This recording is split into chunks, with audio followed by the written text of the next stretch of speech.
좀 더 진하게, 좀 더 딥하게 세상의 핫이슈 피플들을 모시고 이야기를 들어보는 박진영의 찐터뷰.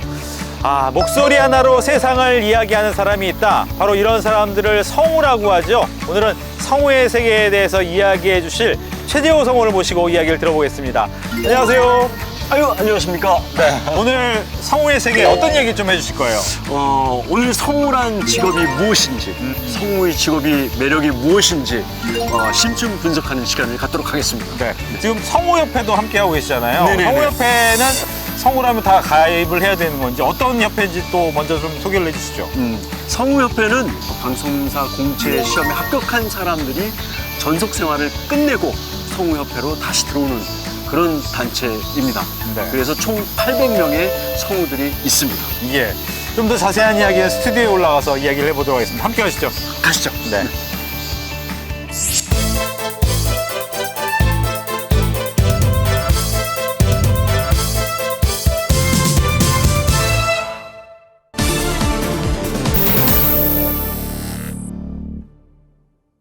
얼굴을 보면 누굴까라는 생각이 드시겠지만 목소리를 들으면 이 목소리에서 들어봤는데 라고 생각하실 것 같습니다. 오늘은 최재호 성우분을 모시고 이야기를 나눠보는데요. 먼저 본인 소개 부탁드립니다. 안녕하십니까. 성우 최재호입니다. 명탐정 코난의 하인성을 맡고 있고요. 그 다음에 나라라 호빵맨의 식빵맨, 그 다음에 신비아파트의 구인남, 백수아빠죠. 그렇게 활동을 하고 있고요. 또 그 이외에 또 많은 활약들을 하고 있습니다. 그리고 연극배우로도 활약하고 있고 한국 성우협회 사무총장으로도 꽤 오랫동안 일을 하고 있습니다. 예. 보통 이제 성우하면 목소리가 좋은 사람 이렇게 생각하는데 성우 어떤 일 하는 거예요? 국민들한테 알 수 있는 모든 정보들을 전달하고 또 해외에서 모르는 그런 언어들 우리가 더빙을 해서 국민들한테 우리말로 순수한 우리말로 전달해주는 역할을 하는 등대 역할을 하는 사람들이라고 하나 할까요? 네. 아나운서들도 우리말을 하는 그렇죠. 길라잡이잖아요. 저희들도 우리말을 표현하는 길라잡이라고 할 수 있습니다. 예. 이 성우라는 직업이 굉장히 매력적이라고 할까요? 이 목소리가 맡은 캐릭터마다 바뀐다고 생각이 되더라고요. 확 바뀌죠. 네. 그게 어떻게 가능한가요? 캐릭터를 두고 항상 연습을 하면 제 자아를 잊어버리게 되더라고요. 이게 한두 번 연습이 아니라 몇천 번을 연습을 했겠죠. 그래서 우리가 항상 연습을 할 때 동질화라고 하죠. 만약에 캐릭터가 모자를 썼다면 모자를 쓰고 캐릭터가 어떤 옷을 입었다면 그 옷을 입고 그리고 연기를 하고 합니다. 이게 연기자하고 똑같죠. 그 연기자를 하면서 그 연기자라면 이런 목소리가 나오겠구나. 그렇죠. 그리고 인토네이션, 그러니까 말의 리듬도 공부를 합니다. 이게 정말 중요합니다. 성우들은 말의 리듬의 종결자.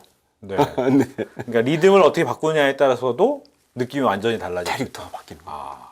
그렇다면 이제 여기서 궁금한 게 목소리는 낯이 익는데 라고 하실 것 같은데 어떤 목소리를 하셨는지 조금 보여주실 수 있습니까? 명탐정 코난의 하인성, 그러니까 우리나라는 하인성인데 일본은 하토리 헤이지라고 하더라고요. 옛날에 진홍의 연가인가요? 거기서 오토바이에서 그 가영이가 하인성 그 남자친구를 꼭 잡고 있는데 근데 그 인성이가 그 여자친구한테 하는 얘기가 있어요. 가영아! 손 놓으면 널 용서치 않을 거야! 네. 기억이 나는 것 같아요. 그 장면이. 진짜요? 네, 그렇습니다. 그리고 신비아파트의 백수아빠. 요즘에 어린아이들한테 가장 인기 있는 프로그램 중에 하나예요. 네네. 여보, 나한테 돈 벌어 주셔서 너무 감사해요. 저는 항상 여보한테 순종할게요. 여보, 사랑해요. 식빵맨도 있잖아요. 식빵맨 있죠. 네. 식빵맨은 좀 약간 굴곡의 말의 리듬의 굴곡이 있습니다. 식빵 펀치! 약간 목소리를 좀 뿌리죠. 네. 그러면서 식빵 펀치도 있고 식빵 더블 펀치! 안 바뀌었나요? 바뀌었습니다. 이게 애니메이션을 봐야 바뀌는 거. 네, 그렇습니다. 네.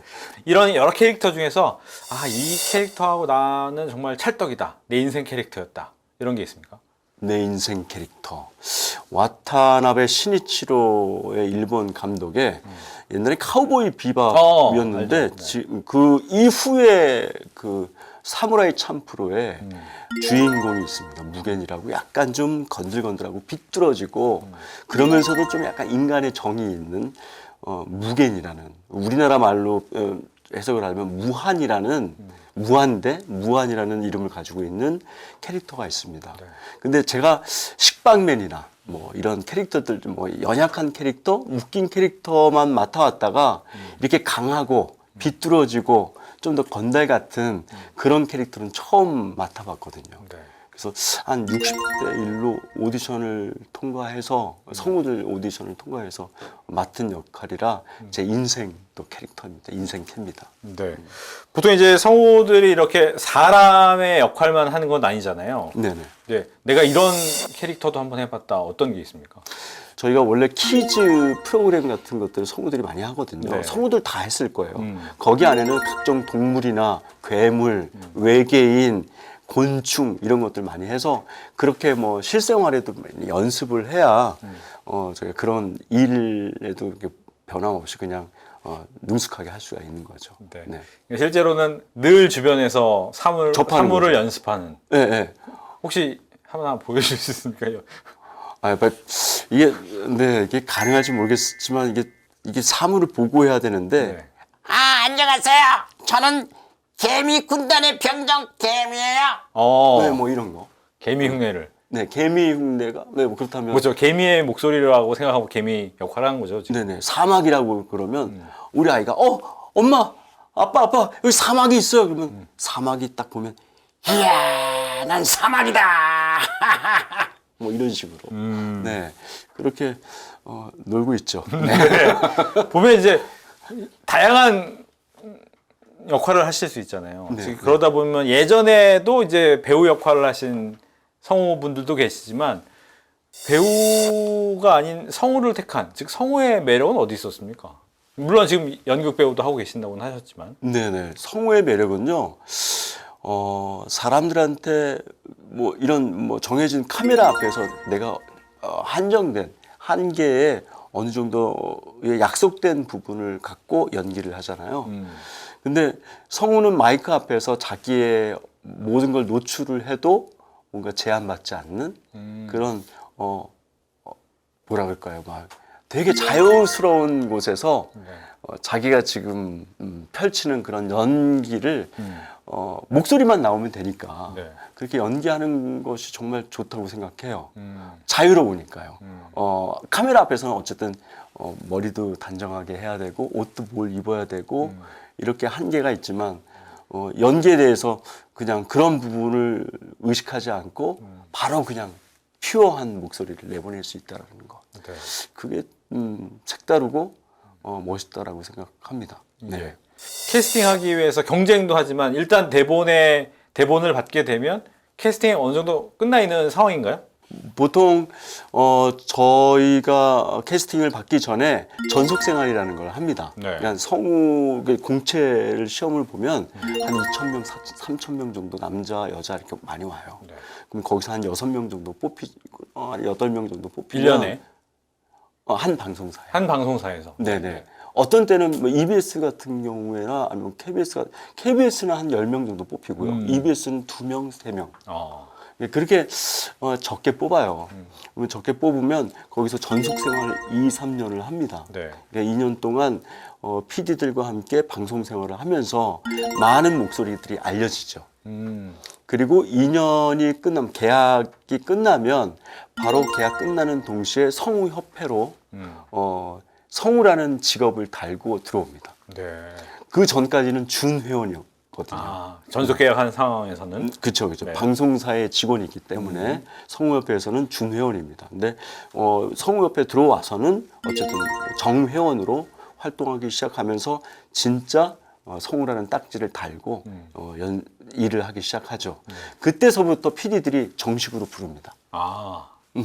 그리고 그 이외에 또 많은 방송을 들어봤던 PD들이 입으로 또 이렇게 전해지게 되죠.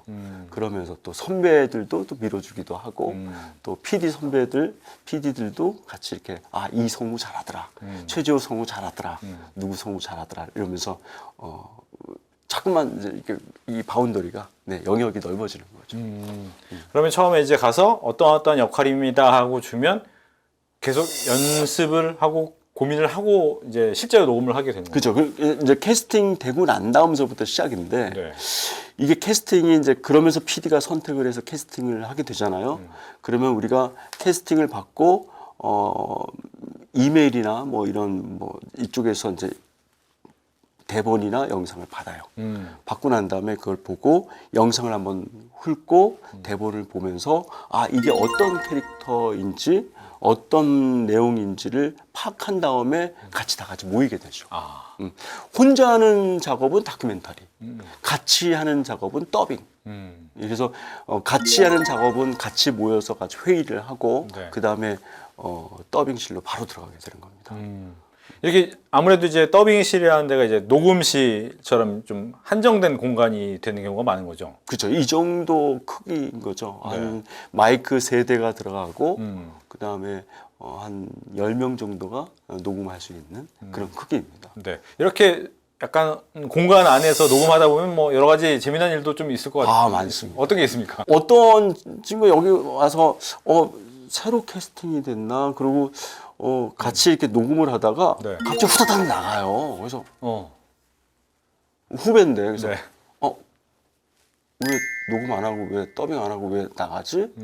근데 알고 보니까 그 다음 날 더빙인데 네. 그 전날 와가지고 생판 모르는 더빙 안에 들어와 있는 거예요. 그러면서 네. 그 캐릭터가 그 친구 이제 훗날 얘기를 들어보니까 웬 더빙 영상에 사람만 나오더래요. 근데 자기는 쥐 역할인데, 쥐하고 동물들 역할 나와야 되는데 사람이 나오니까 너무 황당한 거예요. 어쩔 줄 모르고 있다가 그러다가 아 이게 다른 녹음 잘못 나왔구나. 또 이것도 있었고 또 여기 안에는 뭐 생리적인 그런 게 많이 있잖아요. 그렇죠. 밀폐된 공간 아닙니까? 그렇죠. 아까 제가 봤죠. 얼굴 빨개지면서 그 건틀렛 외치는 네. 거. 시빵 펀치! 뭐 이렇게. 그렇게 외치다 보면, 네, 목으로, 입으로 나오는 그 외치는 생리현상도 소리보다, 네, 다른 쪽으로 나오는 소리가 더 클 때도 있습니다. 네. 난리가 난 적이 있습니다. 그래가지고 문 다 열고요. 네, 향수 뿌리고 그랬던 적도 있고 그 친구 한 1년 동안 한 몇 년 동안 그 친구 뭐 같이 녹음하면 생리적인 현상 때문에 좀 가까이 하지 말아라 뭐 그렇게 또 선배들이 또 놀린 적도 있고 네. 그런 생리적인 현상 때문에 굉장히 힘들 때가 많습니다. 그렇군요. 본인이 처음 성우가 돼서 그러니까 전속 계약 말고 성우라는 타이틀을 달고 나서 처음으로 맡았던 캐릭터는 기억나십니까? 네. 어떤 거였습니까? 제가 야리야리하게 생겼나요? 여리여리하게 생겼나요? 좀 약간 좀 남자답지 않고 그때 당시에 제가 처음 성우가 된 게 26살이거든요. 지금은 이제 그 이후에 한 20 몇 년이 흘렀죠. 26살 때에 제 맞는 캐릭터를 유치원 선생을 맡았어요. 네. 그러니까 항상 예쁜 역할만 맡았습니다. 제일 처음 맡은 역할이 유치원생 중에서 어린 여자아이, 되게 이쁜 여자아이인데 그 여자아이를 케어하는 돌보는 남자 유치원 선생님 그 역할을 맡았었습니다. 네. 그때 처음에 그 캐릭터를 딱 봤을 때 느낌 어떠셨어요? 이거 와서 그 캐릭터 보면서 네. 어땠냐는 것보다는 먼저 그 애니메이션을 봤죠. 네. 그 애니메이션의 생김새가 어떨까? 그때는 그게 중요했습니다. 왜? 생김새가 우락부락하면 내가 우락부락한 목소리를 내야 되는구나. 그걸로 각인되면 어떻게 하지? 근데 다행히도 예쁘장하더라고요. 그래서 예쁘장한 걸로 풀리겠구나. 네, 그래서 참 다행이라고 생각했던 점이 그때가 기억이 납니다. 예. 성우들 목소리 보면 이제 저 사람 목소리는 이런 목소리가 잘 어울려요. 이런 주인공 아니면 이런 배역 이런 게 있습니까? 나눠져 있습니까? 있죠.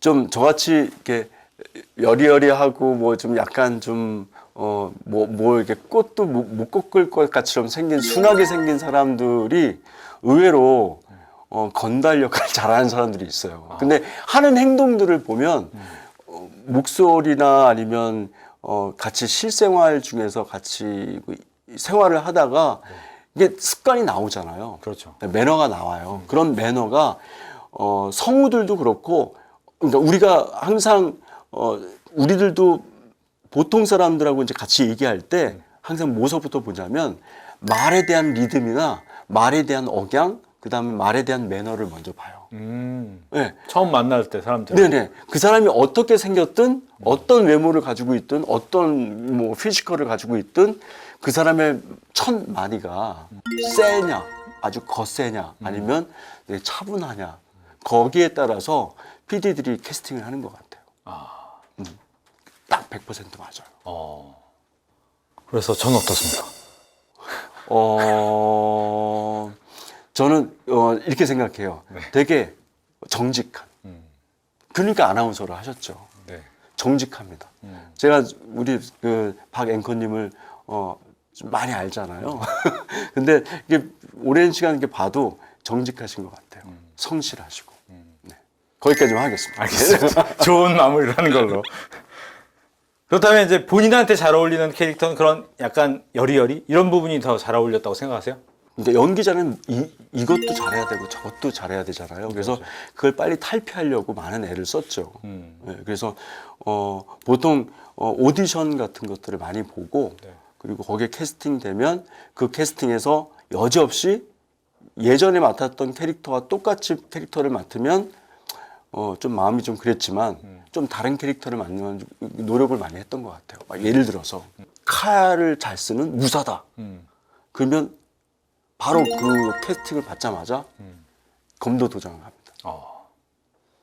그 다음에 뭐 더 파이팅에 저 보르그 역할이라고 맨 나중에 나온 캐릭터가 있거든요. 그 캐릭터를 맡았다 그러면 바로 복싱 도장 가서 복싱도 하고. 그러면서 뭔가 그 호흡에 대한 이 호흡이 제일 중요하거든요. 그렇죠. 예, 복싱 호흡, 검도 칼 휘두르는 호흡 이게 리얼하면 대사도 되게 리얼하게 나오거든요. 그래서 그런 걸로 변화를 좀 줘서 내가 캐릭터가 이런 캐릭터보다 이런 캐릭터도 할 수 있다라는 걸 자꾸만 어필을 했던 것 같아요. 네. 네. 그렇다면 본인이 하는 여러 가지 연기 아니면 목소리 연기 중에서 가장 힘들었던 연기는 어떤 거였습니까? PD가 항상 이런 걸 저기 선배님 아니 뭐 최재우 씨 멋있게 좀 표현 좀 해주실 수 있어요? 이 캐릭터는 이거는 답이 없어요. 멋있다는 거. 네, 멋있다는 거. 멋있다는 기준이 뭐지? 뭐 예쁘장하게 해달라, 뭐 캐릭터대로 해달라라고 하면 이해가 가겠는데 멋있게라는 그 기준이 모르겠는 거예요. 어떤 게 멋있겠는지. 아직까지도 지금 저도 멋있다라는 기준이 뭔지 어떤 게 사람마다 다 다를 수 있잖아요. 그렇죠. 그게 참 애매모호합니다. 네. 멋있다 연기 가장 어려웠다. 멋있다라는 얘기가. 그러면 성우로 활동하면서 가장 기뻤던 순간이나 기뻤던 일은 어떤 게 있어요? 아까 제가 빨리 기존 캐릭터에서 빨리 탈피하고 벗어나고 싶었던, 싶었다. 예, 그랬던 와타나베 시니치로의 그 무겐이라는 그 캐릭터를 딱 맡았을 때 그때가 가장 기뻤습니다. 식빵맨만 하다가 칼 휘두르는 그런 건달 역할을 주인공을 맡았으니 얼마나 180도 달라졌어요. 뭐 앉은 자세에서 그냥 기뻐가지고 수직 상승을 했었던 것 그런 기억이 납니다. 반대로 성우라는 직업 때문에 약간 슬펐다? 아니면 아쉬웠다? 이런 부분도 있습니까? 이거는 이제 요즘 들어와서 제가 성우협회에 들어와서 사무총장으로 일을 하면서 느끼는 겁니다. 우리나라 사람들이 우리나라 말을 잘 안 듣기 시작하고 더빙된 거를 좀 자꾸만 듣는 거를 좀 싫어하게 될 때 그때가 되게 마음이 아팠어요. 왜냐하면 저 때만 해도 600만 불 사나이 원더우먼 이런 시리즈 할 때 더빙을 저 목소리 그때는 그랬거든요. 그 나이 드신 분들, 와, 외국 사람들 우리말 정말 잘한다. 이럴 정도로 더빙을 이제 생활화하고 받아들였거든요. 근데 어느 순간 케이블이 막 생겨나고 그때서부터 자막으로 나가기 시작하면서 원어로 듣기 시작하면서부터 우리 국민들이 우리나라 말 더빙을 계속 이렇게 밀어내는 게 느껴지더라고요. 지금은 주말의 명화, 뭐 진짜 공영방송국조차도 더빙을 안 하니 그게 좀 많이 좀 애처롭고 성우로서 좀 일을 많이 못해서가 아니라 네. 제 직업이 점점 후퇴한다는 것 자체가 마음이 좀 아픕니다. 물론 뭐 다른 또 영역에서 많이 생겨나긴 하지만 그래도 더빙이라는 게 점점 없어진다는 게 좀 저 해외 그 더빙 하고 싶었거든요. 애니메이션 더빙 말고 영화. 더빙 네. 하고 싶었거든요. 근데 그 시장이 많이 없어진 거죠, 그러면? 아예 없어졌다고 보면 되죠. 어. 네. 물론 뭐 OTT 시장에서 뭐 살아있긴 하지만 그렇게 수요가 많지 않습니다. 네. 뭐 이런 말은 뭐 정말 밤새고 얘기해도 부족함이 없을 정도로, 왜냐하면 가까운 일본, 미국, 저 멀리 아르헨티나까지 네. 거긴 더빙이 그냥 아예 법제화가 돼 있어요. 그러니까 자국어로 해가지고 우리 국민의 우리나라 말 자체가 다른 나라 말이 유입됐을 때 거부 반응을 일으킬 정도로 그런 나라들은 그런데, 우리나라만, 그 주위의 나라 중국 이런 나라들은 전부 다 그런데 우리나라만 유독 해외에 있는 뭐 그런 언어에 대해서 되게 열려져 있어서 네. 물론 좋죠. 물론 좋은데 우리 국민들이 선택할 수만 있게만 해주어도 제도가 그래도 상당히 좋은 발전이라고 생각하고. 보면 이제 어르신들 같은 경우에는 자막 속도나 이런 것 때문에 불편해 하시는 분들도 꽤 많으시더라고요. 네. 맞아요. 그리고 우리 앵커님 이거 경험하셨습니까? 영화극장에서 보고 그 다음에 텔레비전에서 TV에서 봤을 때 내가 이 영화는 이 부분은 안 봤던 부분인데 뭐 감독판인가? 이럴 때가 많잖아요. 자막 때문에 그 영상을 못 본 거죠.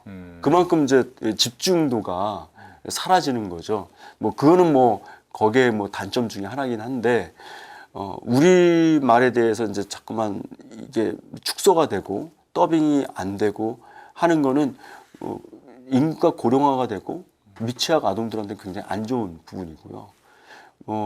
나이 드신 분들이 저까지도 지금 나이가 좀 있어서 노안인데 모바일로 이렇게 보자면 자막 정말 보기 힘들어요. 따라가기가 어렵더라고요. 네. 그렇다면 이제 나에게 성우라는 직업은 어떤 의미가 있습니까? 아주 강렬하게 표현하자면 블러드입니다. 생명입니다. 피입니다. 진짜 목소리가 이 주파수가 이 음성이라는 것 자체가 사람을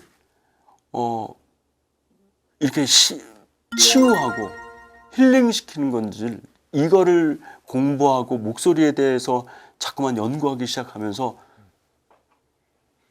더 많이 알아가는 것 같아요. 뭐 보면 우리 티벳이나 뭐 이런 불교에 보면 옴 하면서 그 진동의 그런 치유의 이런 언어들도 뭐 이런 진동도 있고 그런 허밍도 있는데 뭐 이런 인도나 뭐 이런 철학관에서도 이 소리에 대한 철학은 굉장히 심도 있게 다뤄지거든요. 근데 우리들 목소리 자체도 위로나 아니면 뭔가 칭찬에 대한 소리를 줬을 때 사람이 생성하는 이런 부분들이 되게 영향이 커요. 그런 걸 느꼈습니다. 네. 앞서서 처음에 이제 말의 리듬을 보게 된다. 그리고 리듬을 바꾸면 분위기가 바뀐다. 캐릭터가 바뀐다고 했는데 리듬이 어떤 의미인지를 좀 더 설명을 해주세요. 우리 그 앵커님도 아시겠지만 말의 리듬은 억양이에요. 어떻게 보면 그 억양은 매너일 수도 있어요. 살아온 습관일 수 있습니다. 네, 뭐 여기 보면 뭐 예를 들어서 커피숍에서 그 점원한테 아메리카노 한 잔만 주시겠어요? 그거 할 때 보통 사람은 아메리카노 한 잔만 주세요 이렇게 얘기하잖아요. 근데 우리 같이 말의 리듬을 배운 사람은 아메리카노 한 잔 주시겠어요? 하고 똑 부러지게 얘기한단 말이에요. 그 말의 리듬이 똑 부러지게 얘기를 하고 그런 정형화가 됐을 때 발음과 이 말의 리듬은 비례한다는 생각이 들어요. 그럼 발음과 말의 리듬이 어우러졌을 때 사람을 굉장히 안정화시켜요. 그건 곧 뭐냐면 말의 리듬이 어느 정도 굉장히 안정화되면 사람들이 저 사람 목소리 되게 좋다. 옆에서 깜짝깜짝 놀래요. 그건 목소리가 이렇게 목욕탕 같은 목소리가 있어서가 아니라 그런 정형화된 그런 아름다운 뭔가의 목소리의 그 리듬이 좋은 리듬이 사람을 깜짝깜짝 그러니까 너무 좋은 리듬이 오기 때문에 네, 쳐다보게 되는 거거든요. 그 리듬은 사람마다 다 다릅니까? 아니면 어느 정도 비슷합니까? 좋은 리듬을 가지고 있는 것들은 다 하나같이 다 동일해요. 그러니까 야, 이 좋은 리듬이야 하는 리듬은 동일하게 느끼는 부분이죠. 그러나 사람들마다 살아온 습관이 다 다르기 때문에 다 다르게 표현할 수 있어요. 근데 거기서 제일 좋은 리듬이 뭘까를 연구를 해야죠. 저는 이런 리듬이에요. 커피 한 잔 주시겠어요? 또 어떤 분은 커피 한 잔 주시겠습니까? 이럴 수도 있는 거잖아요. 또 우리 그 앵커님 같은 경우에는 또 어떻게 표현할 수도 있을 거란 말이죠. 거기에 대한 제일 좋은 리듬을 찾아서 그 말의 리듬을 쓰면 되는 겁니다. 그래서 목소리 톤이 리듬이 중요하다. 저는 제 리듬은 잘 된 것 같습니다. 발음은 캐릭터성이에요. 그러니까 발음을 정말 잘하면 잘할수록 옆에서 봤을 때 와, 이 사람은 되게 스마트하고 되게 똑똑해 보이고 그래서 저희가 검사나 무슨 판사 역할을 할 때 기자나 이렇게 할 때 되게 발음을 정확하게 해요. 일부러. 그 다음에 이 사람을 매력 있게 만들려면 그 정확한 발음을 갖고 말의 리듬을 바꾸는 거죠. 그러면 여기에 말의 리듬에 어떤 리듬이 있냐면 좀 느끼한 캐릭터. 뭐 이거는 안녕하세요 할 때 안녕하세요는 성실한 캐릭터. 안녕하세요. 이렇게 리듬을 좀 길게 하면 약간 느끼한 캐릭터, 플레이보이 뭐 이런 식으로 만드는 거죠. 네. 그래서 이 사람이 잘생기고 느끼해, 이탈리아노야. 그러면 발음은 정확히 하지만 잘생기게 했지만 어쨌든 말의 리듬을 늘리기 위해서 플레이보이로 만들어버리는 거죠. 알겠습니다.